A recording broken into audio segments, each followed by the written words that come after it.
Standing in front of 25 people at 9:15 on a Monday morning, watching Trevor Ashford slide an envelope across the conference table, I did something nobody expected. I smiled. Not because I was happy, because 8 months ago, I'd programmed this exact moment into the system that runs his entire company, and in about 3 hours, he was going to realize his mistake. My name is Carter Brennan. I'm 52 years old, and this is the story of how I brought down a $200 million company without writing a single new line of code. Let me back up. That Monday started normal enough. I was up at 5:30, made coffee in my Red Sox mug, the one with the faded 2004 World Series logo. My apartment in Southie was quiet. Been living alone since the divorce 3 years back, just me and the view of the harbor when the fog lifts. I checked my phone. Text from my son Brandon at BU. Dad, you see the Pats trade? Insane. Kid's 20 years old, computer science major, and he still texts me about football at 6 a.m. I typed back Belichick's lost it and headed to the shower. Got to the Apex Logistics office in Seaport by 7:30. Parked my 2015 F-150 in the usual spot, third level, northwest corner. Badge worked fine. Grabbed my laptop bag and headed up. 20 years I'd been coming through that lobby. 20 years of building the infrastructure that made Apex work. When I started in 2005, this company was a failing startup burning through investor money. Their systems were a disaster. Data leaking everywhere, servers crashing weekly, vendors threatening to pull out. They brought me in on contract to stabilize things. What I did was more than that. I built Sentinel. Sentinel wasn't flashy. No product launch, no press release. Just a smart relay system that sat between every critical transaction, validating data, rerouting failures, keeping everything running smooth. It lived in the background, invisible, perfect. The kind of infrastructure nobody notices until it stops working. The company recovered. Roland Ashford, the founder, made millions. We went from 30 employees to 400, from one office to 6 locations, and through it all, Sentinel held everything together. Here's what nobody knew. Sentinel didn't run on Apex's servers. When I built it, I saw too much chaos. People fighting for control, leadership changing every year, short-term thinking everywhere. So I made a decision. I spun up my own server cluster, registered under my personal LLC, and deployed Sentinel through that channel. Clean, separate, mine. Legally, I owned it. Technically, I controlled it. They used it every single day and never asked questions because it never failed. Then last year, Roland retired, handed the company over to his son Trevor. 38 years old, Harvard MBA, zero technical knowledge. The kind of guy who talks about disruption and digital transformation without understanding what either word actually means. I knew things were going to change. Trevor wanted to make his mark, bring in his own people, modernize everything. Translation: get rid of anyone who remembered how things actually worked. So 8 months ago, I added something to Sentinel's code, a contingency trigger. If my credentials were terminated without proper authorization, the system would begin a controlled shutdown. Not a crash, just a gradual freeze that would make everything stop working, slowly, until they figured out what they'd done. That Monday morning, I got pinged at 8:45. Carter, urgent executive meeting, conference room A. 9:15 sharp, no agenda, no context, just a summons. I grabbed my notes on the weekend system audit I'd finished and headed down. The conference room was on the 3rd floor, all glass walls and expensive furniture. When I walked in, I stopped. 25 people. Every director, every VP, half the senior management team. All sitting there, staring at me like I was about to get a performance review. Trevor sat at the head of the table in a suit that probably cost $3,000. His tie was perfect, his smile was sharper. I stayed standing, didn't sit down. Carter, he said, folding his hands like he was hosting a press conference. Let's keep this short. As of this moment, your role at Apex Logistics is being eliminated, effective immediately. The room went silent. Not gasps, not murmurs, just dead air. I scanned the faces. Nicole Winters, sitting 3 seats down, wouldn't look at me. Nicole, who I'd trained for 18 months, who I'd saved when she screwed up a client data migration 3 years ago. I took the blame for that one. Stayed overnight fixing it while she went home. Now she was VP of Technology Integration, and she couldn't meet my eyes. Austin Pierce, Trevor's 28-year-old innovation director, was smiling. Kid had been here 2 months and thought he understood systems architecture because he'd read some articles on Medium. You'll find your severance package outlined here. Trevor slid the envelope toward me like we were finishing a business lunch. Security will escort you to collect your belongings. We'd appreciate it if you could be out by noon. I didn't touch the envelope, just looked at Trevor. That smug expression, like he'd just made a brilliant strategic move. Understood, I said. Then I turned and walked out. Didn't say goodbye, didn't argue, just left. The door closed behind me. 2 security guards were already waiting in the hallway. Young guys, probably felt awkward about the whole thing. Mr. Brennan, one of them said, we'll walk you to your office. They followed me down the hall. People at their desks suddenly became very interested in their computer screens. Nobody made eye contact. 20 years of working together, and now I was invisible. My office was on the 4th floor. Small, nothing fancy, but it had a window that looked out over the harbor. They stood at the door while I started packing. Laptop went in my bag, the Red Sox mug, couple of notebooks, the photo of Brandon at his high school graduation, wearing his Northeastern Acceptance t-shirt, smiling like he'd just won the lottery. Kid got a full ride for computer science. That was 2 years ago. Then I checked the bottom drawer of my desk. It stuck, like it always did. I pulled harder and something slid out from behind the panel, a yellow folder, thick, warped at the edges. I opened it. Inside were the original Sentinel blueprints, hand-drawn on engineering vellum back when I was first designing the system. Page after page of architecture diagrams, node structures, data flows, and in the corner of the first page, in my handwriting, C. Brennan, April 17th, 2016. I stared at that signature. My proof. The system they thought they owned, the infrastructure their entire company ran on, was mine. Designed by me, built by me, owned by me, and I had the documentation to prove it. I slid the folder into the bottom of the box, under the mug and the photo. Ready when you are, one of the guards said. We walked back through the office, past the desks where people I'd hired were suddenly fascinated by spreadsheets, past the conference rooms where I'd spent hundreds of hours fixing problems nobody else could solve, past Nicole's office. Her door was closed. The elevator ride down was silent. At the lobby, we headed toward the parking garage entrance. Your badge should still work for the garage, the guard said. I held my badge up to the reader. Beep, beep, beep. Red light. Access denied. The guard tried his override. Nothing. Sorry, Mr. Brennan, system's already locked you out. You'll have to exit through the front. So I walked. Out the main doors onto Seaport Boulevard, carrying 20 years of my life in a cardboard box. It was cold for April. Wind coming off the water, cutting right through my jacket. 10 blocks to where I'd parked my truck on a side street that morning. Had to move it before the meter ran out. People passed me on the sidewalk. Business people, tourists, college kids. Nobody gave a damn that I'd just been fired in front of 25 people. When I got to the F-150, I set the box on the passenger seat and climbed in. Started the engine, turned the heat on full blast. My phone buzzed. Sentinel notification. Status: inactive admin detected. Countdown initiated. 3 hours remaining. I sat there, engine idling, watching people walk by on the street. Everything looked normal. Just another Monday in Boston. But for Apex Logistics, nothing was ever going to be normal again. Trevor Ashford just fired the one person who actually understood how his company worked, and in 3 hours, he was going to start paying for it.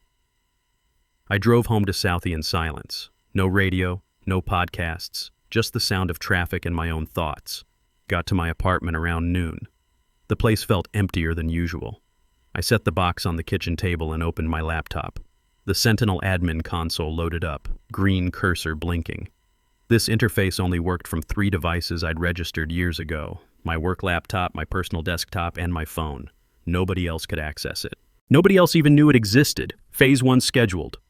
Access layer disruption, 2 hours, 31 minutes remaining. The system was counting down. In about 2.5 hours, Apex would start feeling the first symptoms. Nothing dramatic, just small delays that would multiply into bigger problems. My phone buzzed. Brandon. Dad, saw something on LinkedIn about Apex restructuring. You okay? Someone had already posted about it. Probably one of the 25 people in that room spinning the story about modernization and fresh direction. I texted back. I'm fine. Just a change. We'll talk later. 3 dots appeared. Then, you built that place. Their loss. 20 years old and he already got it. I'd raised him right. I made myself a sandwich but couldn't eat it. Poured 2 fingers of Maker's Mark instead. It was noon on a Monday and I was drinking bourbon, but I figured getting fired earned me that much. By 2 p.m. I opened the Sentinel logs. Just watching. Waiting. 2:17 p.m. Payroll API delay. System queued automatic retry. 2:23 p.m. Login loop detected. Regional Manager, EU West Division. Session timeout after 47 seconds. 2:29 p.m. Financial record desync. Quarterly report checksum mismatch. Small stuff. The kind of thing that makes AT people frown and restart services. But each problem was a thread pulling loose. And Sentinel was designed so that when one thread pulled, others followed. My phone rang at 3:15. Unknown number. I let it go to voicemail.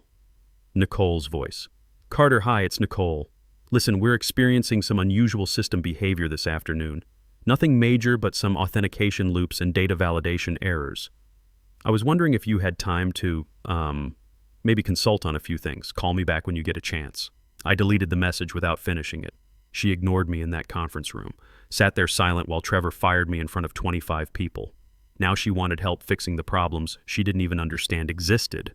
That's not how this works. By Tuesday morning, things had escalated. I didn't need to check the logs to know. My phone had 11 missed calls from Apex numbers, 3 voicemails from Nicole, 2 from some director I'd never heard of, 1 from Austin Pierce. I listened to Austin's message while making coffee.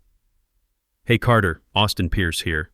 Look, we've got some legacy system issues, probably just need someone familiar with the old architecture to take a look. Wondering if you could swing by this week. We'll compensate you for your time, obviously. Give me a call. Legacy system issues, old architecture. The kid had been there 2 months and thought he could patronize me. I deleted all the messages and checked the Sentinel logs instead. Email systems were breaking, threads splitting apart mid-conversation, calendar invites sending but never arriving. The CRM platform had stopped syncing entirely, which meant sales couldn't see their pipeline data. 3 major client accounts were showing order status errors. By Tuesday afternoon, Trevor called an emergency meeting. I know because Sentinel's monitoring interface caught everything. They'd uploaded a shared audit file to the conference system for transparency, and Sentinel could read every byte. Trevor's voice came through clearly on the recording. This is temporary. We've identified some integration issues with the recent systems updates. Our team is working on it, Austin chimed in. I think it's a bandwidth bottleneck. We might need to migrate to a higher tier cloud infrastructure. I can get quotes from AWS and Azure. I laughed out loud in my empty apartment. Bandwidth bottleneck. The kid thought throwing money at cloud services would fix a problem he couldn't even diagnose. Nicole tried to sound competent. We're running diagnostics on all the core systems. Should have answers by end of day. They had no idea what they were looking at. Wednesday morning, the payroll system locked up completely. Nobody could submit timesheets. HR was getting calls from 200 employees asking when they'd get paid. The client portal went down. 3 major accounts sent formal notices about contract violations. That's when Trevor brought in outside help, a cybersecurity firm from DC, the kind of consultants who charge $500 an hour and show up in suits talking about threat vectors and penetration testing. They spent all day Wednesday and Thursday running scans, looking for malware, checking for security breaches. Friday morning, one of their contractors got close. Guy named Neil Harper, according to his login credentials. He ran a deep diagnostic trace on the CRM data pipeline and found something that didn't match Apex's documented architecture. A relay command buried in the transaction buffer. It had a name, Sentinel Proxy Root Log. Neil tried to access it. Sentinel blocked him immediately. Secure biometric credential required. Voice signature mismatch. I watched it happen in real time on my console. Neil was smart, smarter than Austin or Nicole. He tried a credential override, probably figured it was some old test module someone forgot to document. This time Sentinel gave him more information. Credential owner, C. Brennan. Status, archived. My name. Right there in the system logs. Proof that the infrastructure they depended on was tied to me. Neil tried one more time. Attempted a forced bypass using elevated permissions he probably shouldn't have had. That's when Sentinel made its move. Access anomaly detected. Unrecognized admin authority. Revoking permissions. Every credential Neil Harper had was deleted from Apex's network in less than 1 second. His login, his access tokens, his security clearances, everything. His screen went black, rebooted, and kicked him back to a login screen that no longer recognized his username. I could picture the chaos, Neil staring at his screen, confused, his manager asking what happened, someone from IT trying to restore his access and finding nothing. No record of his credentials, no backup, just empty space where his account used to be. The DC consultants probably billed Apex another $15,000 that day and accomplished exactly nothing. Thursday afternoon, my phone rang again. This time I recognized the number, Patricia Reeves, my attorney. I'd worked with her years ago on some patent documentation. Carter, got your email about the situation. I reviewed the documentation you sent. Do you have time to talk? Sure, I said. They're making noise about legal action, claiming you sabotaged their systems. I need you to send me everything you have. Blueprint originals, server registration docs, any emails or contracts that establish ownership of this Sentinel system. I've got it all, I said. Blueprints from 2016, signed and dated. Server hosting invoices under my LLC, the whole paper trail. Good. Send it tonight. I'll prepare a response. Carter, if what you're telling me is accurate, they don't have a leg to stand on. You can't sabotage your own property. That evening, I scanned every page of the yellow folder. The blueprints, the notes, the architecture diagrams, sent it all to Patricia along with the server registration documents and the email from Roland Ashford back in 2016 where he'd written, "Sentinel is your masterpiece, Carter. This company wouldn't exist without it." Friday morning, Patricia sent Apex's legal team a formal response, professional, calm, and backed up with documentation they couldn't dispute. The legal threats stopped immediately. But by then, Apex was already falling apart, and the board had scheduled an emergency investor meeting for that afternoon. One of those investors remembered me very well. The investor meeting happened Friday afternoon at 2 p.m. I wasn't there, obviously, but Sentinel's monitoring interface captured everything through that audit file Nicole had uploaded. 12 faces on the conference room screen. New York, London, Tokyo, San Francisco. Investors who'd poured millions into Apex over the years. Most of them just cared about returns and quarterly projections, but one of them was different. Trevor stood at the head of the table, trying to project confidence. His $3,000 suit looked a little less sharp today. 5 days of crisis management will do that. We're experiencing temporary infrastructure challenges, he started. Legacy systems that require modernization. We've brought in expert consultants and expect full resolution within the week. A few people nodded. Someone typed notes. Then a voice cut through from the screen. Who owns Sentinel? Trevor blinked. I'm sorry, what? The system. Is it proprietary to Apex or contracted? Because its architecture doesn't match anything in our technology briefs. The name tag appeared on screen. Victor Raines, senior partner, Havenbrook Capital. The man whose Series A funding back in 2016 had kept Apex alive when they were burning through cash. Trevor shifted his weight. It was built internally. Legacy infrastructure maintained by our systems division. Victor leaned closer to his camera. That's not what I remember. I met with Carter Brennan in August 2022, Q3 partner lunch in Boston. We sat across from each other at Legal Seafood, and he walked me through a system schematic on a cocktail napkin. He paused. I kept that napkin. Still have it in my office. He called it the nervous system behind the noise. Said nobody sees it, but it keeps everything alive. And he signed it. C. Brennan, August 14th, 2022. The room went silent. Nicole's face on the screen had gone pale. Austin looked confused. Trevor opened his mouth, but nothing came out. So I'll ask again, Victor said. Who owns Sentinel? Someone else spoke up. A woman from the London office. Are we saying the core infrastructure isn't company property? Victor nodded slowly. I'm saying we need to clarify ownership, because if Carter Brennan built and maintains this system independently, and we just terminated his employment, we may have a significant operational problem. We have documentation, Trevor said quickly. All systems built during employment hours are company property under standard IP agreements. Show me the documentation, Victor said. Because I'm looking at the technical architecture brief from 2017 and Sentinel isn't mentioned anywhere. Not in the systems inventory, not in the asset register, nothing. The meeting fell apart after that. People talking over each other, demanding answers Trevor couldn't give. Someone mentioned the legal letter they'd sent me. Someone else pointed out that threatening legal action against the person who built your infrastructure probably wasn't smart. The meeting ended 30 minutes early. No decisions made, no confidence restored, just panic. I sat in my apartment watching the log file update. Poured another maker's mark. This time I actually enjoyed it. My phone rang that evening. Number I didn't recognize. Massachusetts area code. Carter Brennan, I answered. Carter, this is Julia Ross. We met about 4 years ago when you consulted for my startup. We were in that shared office space in Cambridge. I remembered. Small logistics company, maybe 15 people, working on supply chain optimization for mid-size manufacturers. Julia was sharp, asked good questions, actually listened to answers. I remember, I said. How's the company doing? We're at 60 people now. Series B funding closed last month, and we need someone who knows how to build infrastructure that actually works. I heard what happened at Apex. I'm sorry it went down that way, but honestly, it's their loss. Appreciate that, I said. I'm calling because we need a CTO, someone who can build systems the right way from the ground up. No politics, no shortcuts, just solid architecture. You interested in talking? I looked around my apartment. Empty Maker's Mark glass, laptop showing Sentinel logs, the cardboard box still on my kitchen table with 20 years of my career inside.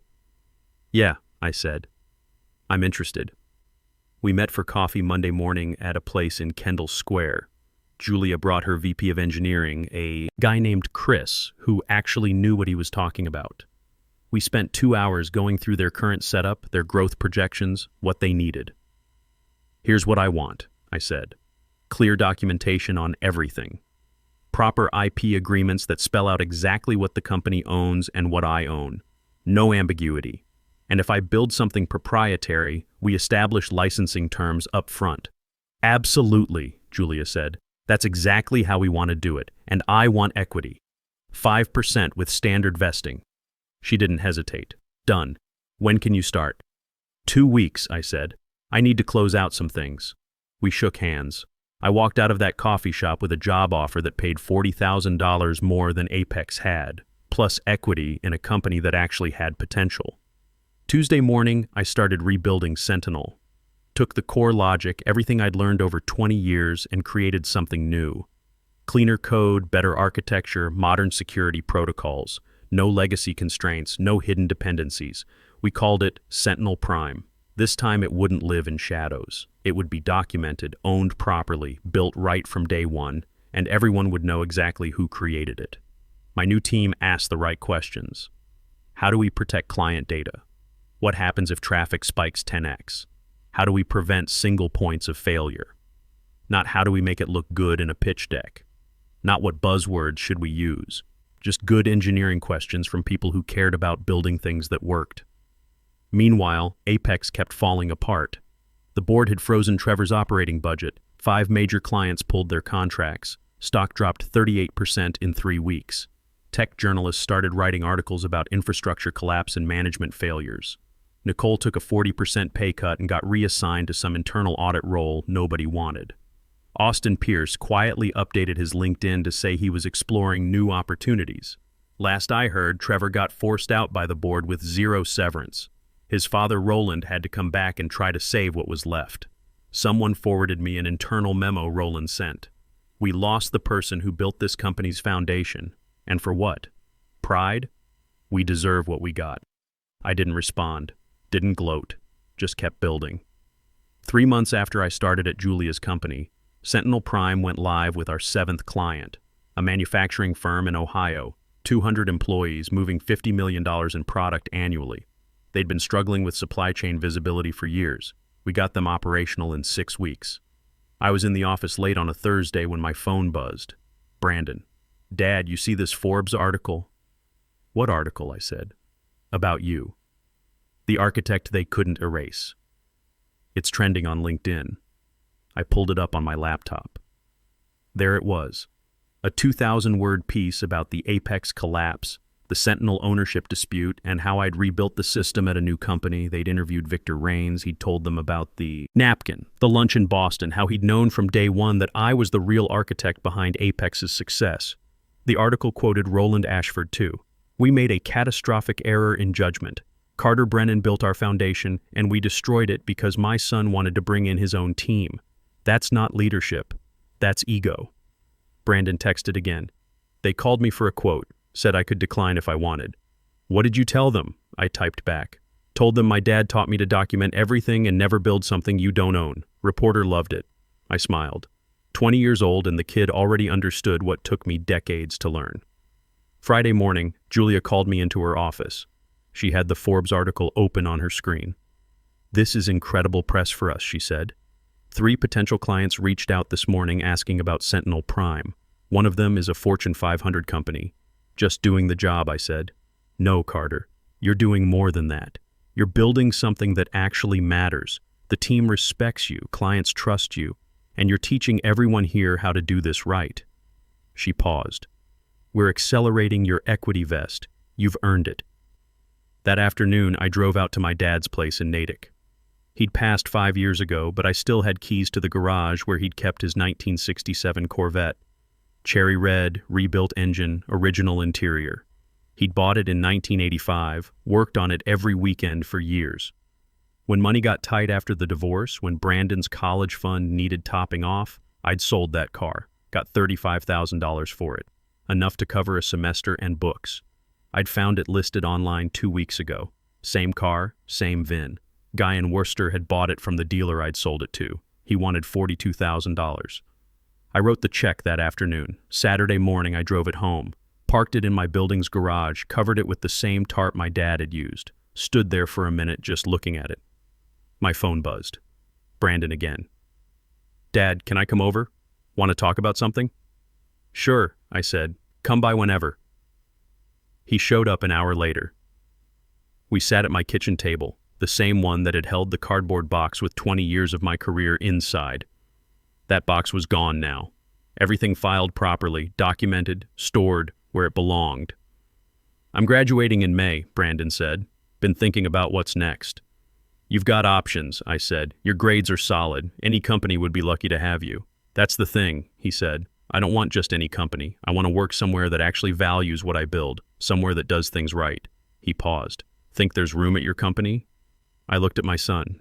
20 years old, computer science degree almost finished, his whole career ahead of him.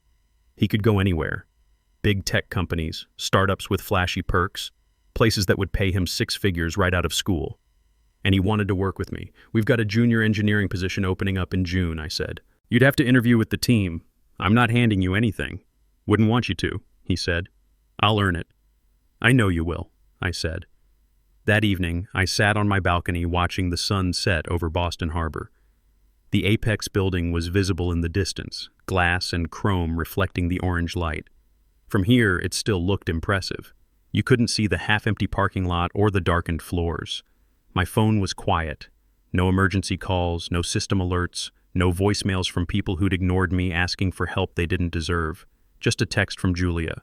Board approved the Fortune 500 contract. Biggest deal we've ever closed. Celebration Monday.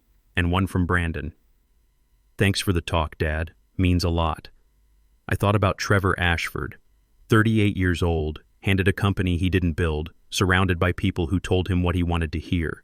He'd fired me because I represented the old way, the boring infrastructure nobody sees. He wanted innovation, disruption, fresh energy. What he got was a $200 million company collapsing because he didn't understand that foundations matter more than facades. I thought about Nicole Winters. 18 months of training, years of mentorship, one crucial mistake I'd covered for. And when it mattered, she couldn't even look me in the eye. Some people think loyalty is old-fashioned, that in business, you do what benefits you and move on. Maybe that's true for some industries, but in infrastructure, in systems, in the invisible work that keeps everything running, loyalty isn't about sentiment. It's about understanding that the person who built something knows where every wire runs, every failsafe sits, every backup triggers. Fire that person, and you're not just losing an employee, you're losing the map. 52 years old, fired in front of 25 people on a Monday morning in April. By August, I was CTO of a company that actually deserved my work. By October, I'd rebuilt my life's work into something better. And my son wanted to learn from me, not because he had to, but because he chose to. Trevor thought he was cutting dead weight. Turns out, I was the only weight holding his company together. My phone buzzed one last time. Text from an unknown number. Mr. Brennan, this is MIT's Department of Engineering. We'd like to invite you to speak at our annual symposium on infrastructure security and intellectual property protection. Would you be interested? I looked out at the harbor. The sun had set completely now, city lights reflected on the water. Yeah, I typed back. I'd be interested. Because some systems fail, some companies collapse, some people learn too late what matters. But the right foundations, built by the right people, with the right integrity, those last forever. And the architects who build them? We don't disappear just because someone stops looking.